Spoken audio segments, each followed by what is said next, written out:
Congress supreme court आ गई है और उसने कहा है जो प्लेस ऑफ वर्शिप एक्ट है ये इसमें बदलाव भी नहीं होना चाहिए और ये खत्म भी नहीं होना चाहिए। ये place of worship act Congress ने 1991 में बनाया था और ये बनाया था जिससे जो मुगलों ने हमारे मठ मंदिर को तोड़ा है हम उसको रिस्टोर न कर सके। ये कानून बना के कांग्रेस ने बाबर, हुमायूं, तुगलक, गजनी, गोरी, खिलजी, औरंगजेब के इल्लीगल काम को लीगलाइज कर दिया। कांग्रेस का इस कानून में यह लिखा हुआ है कि 15 अगस्त 1947 को धार्मिक स्थानों की जो स्थिति थी वो यथावत रहेगी। अब स्वाभाविक सी बात है, मुगलों ने हमारे मठ मंदिर को तोड़ा, अंग्रेजों के समय हम उसको रिस्टोर नहीं कर पाए। 15 अगस्त 1947 को भी हमारे मठ मंदिरों पे भी मुगलों के वंशजों का कब्जा था और अब ये कानून कहता है कि जो स्थिति थी वो कंटिन्यू रहेगी।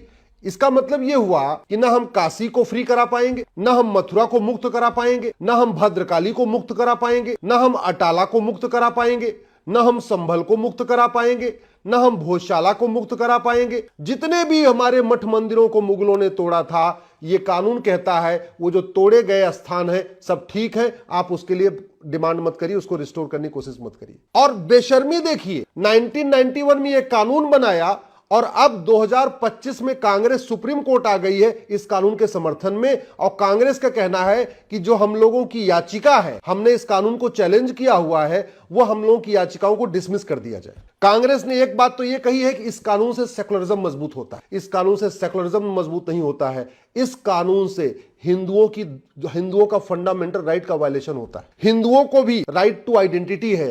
इस कानून के वजह से हम अपनी पहचान को पुनः प्राप्त नहीं कर पा रहे। इस कानून की वजह से हमारा राइट टू जस्टिस वायलेट हो रहा है। इस कानून की वजह से हमारा राइट टू रिलीजन वायलेट हो रहा है। इस कानून की वजह से हमारा राइट टू कल्चर वायलेट हो रहा है। इस कानून की वजह से हमारा राइट टू सोवरेनिटी वायलेट हो रहा है। ये लड़ाई हिंदू की नहीं है, ये लड़ाई भारत की संप्रभुता और विदेशी आक्रांताओं के बीच में है। इस कानून के कारण हमारी धार्मिक स्वतंत्रता हमें नहीं मिल पा रही है, सांस्कृतिक स्वतंत्रता हमें नहीं मिल पा रही है, राष्ट्र की संप्रभुता को हम प्राप्त नहीं कर पा रहे। इस कानून की ये कानून कहता कोर्ट में आप जा ही नहीं सकते, यानी कोर्ट का दरवाजा बंद कर दे रहा है। अगर वास्तव में ये PIL से हम पॉलिटिकली मोटिवेटेड होती और हमें कोई सहयोग होता, हमारा ड्राइवर भी कोई और किसी और ने हमें दिया हुआ है, गाड़ी हमारी किसी और की है। सच्चाई तो ये है। कांग्रेस ने यह भी कहा है कि अगर ये प्लेस ऑफ वर्शिप एक्ट खत्म हुआ तो देश की एकता अखंडता खतरे में हो जाएगी, खतरे में आ जाएगी। एक तरीके से धमकी दिया है कांग्रेस ने। अगर ये इसका मतलब आज देश में अगर एकता अखंडता है इस कानून की वजह से है और कानून हटते ही,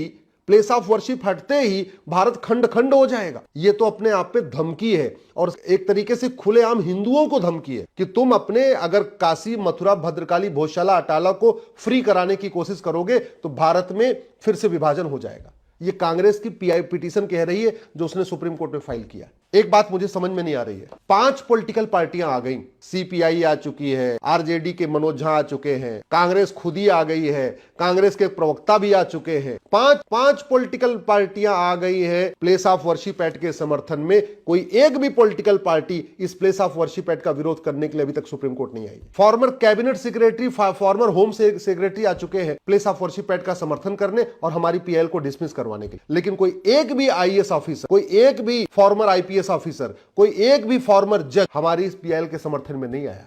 अगर ये कानून खत्म नहीं हुआ तो देश भर में जो मुगलों ने हमारे मठ मंदिर को तोड़ा था हम उनको फ्री नहीं करा पाएंगे, हम उनको वापस बहाल नहीं करा पाएंगे। तो फिर इस कानून के विरोध में हमारे संत, हमारे महंत, हमारे आचार्य, हमारे मंडलेश्वर, हमारे महामंडलेश्वर, हमारे कथावाचक, हमारे मठ मंदिर के पुजारी क्यों नहीं आ रहे? अगर भारत के स्वतंत्र होने के बावजूद, संविधान लागू होने के बावजूद हम अपने अगर मठ मंदिरों को मुक्त नहीं करा पाएंगे फिर कब मुक्त करा पाएंगे? कांग्रेस का कहना है कि आप भूल जाइए पुरानी बातों को। हम लोग क्यों पुरानी बातों को भूल जाए?